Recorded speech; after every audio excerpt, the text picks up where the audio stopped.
Friends, स्वागत है आपका हमारे चैनल विज्ञान कैप्सूल पर। आज हम एक नया टॉपिक देखेंगे।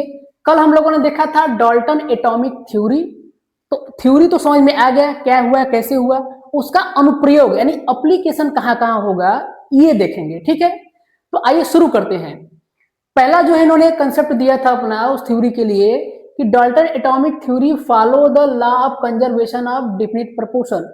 इनका जो पहला अनुप्रयोग किया गया दैनिक जीवन में या रिएक्शन के दौरान ये देखा गया कि जो डाल्टन का एटॉमिक थ्योरी था वो लॉ ऑफ कंजर्वेशन, द्रव्यमान संरक्षण का नियम एंड डेफिनिट प्रोपोर्शन यानी स्थिर अनुपात का नियम, इन दोनों को फॉलो किया। ठीक है, तो जो डाल्टन का एटॉमिक थ्योरी था दो जगह प्रयोग करके देखा गया, एक law of conservation of mass and definite proportion, law of conservation mass and definite proportion.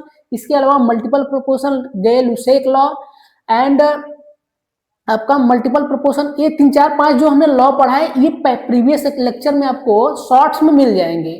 आप अगर नहीं समझ में आता है तो जाइए शॉर्ट्स में देखिए, छोटे वीडियो हैं आपके, 1 से 2 मिनट का वीडियो है, उतने में ही आपको एग्जाम्पल के साथ और रिएक्शन करा के इन सिद्धांतों को समझा दिया गया है। अगर नहीं समझ में आता है तो आप जाइए प्रीवियस लेक्चर देख लीजिए, प्रीवियस लेक्चर नहीं बस शॉर्ट्स देख लीजिए, आपको क्लियर हो जाएगा कि ये सब क्या थे। ठीक है, दूसरा क्या था इसका अनुप्रयोग, it is also follow the law of multiple proportion. Multiple proportion का मतलब होता है गुणित अनुपात का नियम। जब दो या दो से ज्यादा एटम डिफरेंट टाइप के एटम से मिलेंगे तो एक जो है मल्टीपल प्रोपोर्शन में अपने द्रव्यमान के मल्टीपल प्रोपोर्शन में रिएक्शन करते हैं। ठीक है, ये भी आपका शॉर्ट्स में आपको मिल जाएगा, छोटा से 1 से 1.5 मिनट का वीडियो है, देखेंगे क्लियर हो जाएगा बात। फिर तीसरा जो था सिद्धांत, इसका अनुप्रयोग क्या था कि Dalton atomic theory also describe the fundamental concept of matter.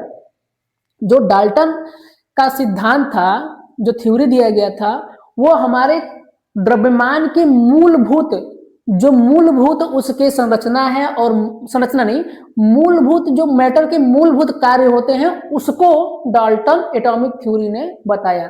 जैसे उसमें कि ठोस द्रव गैस क्या होते हैं, इन सब चीजों पे लागू हुआ, इसका अनुप्रयोग करके देखा गया तो लागू हुआ।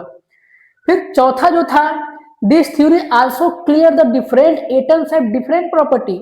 इस थ्योरी ने यह भी बताया कि अलग अलग एटम के पास अलग अलग गुण होगा। ऐसा नहीं है कि हमारे पीरियोडिक टेबल में इतने एलिमेंट खोजे गए हैं और सबका गुण एक जैसा हो। ठीक है, तो ये बात पहले ही उन्होंने बता दिया था कि अलग अलग एटम के पास अलग अलग द्रव्यमान होगा और वो अलग अलग तरह का गुण दिखाएंगे, रिएक्शन के दौरान रीअरेंज होंगे, न कि वो नष्ट होंगे और न ही उत्पन्न होंगे।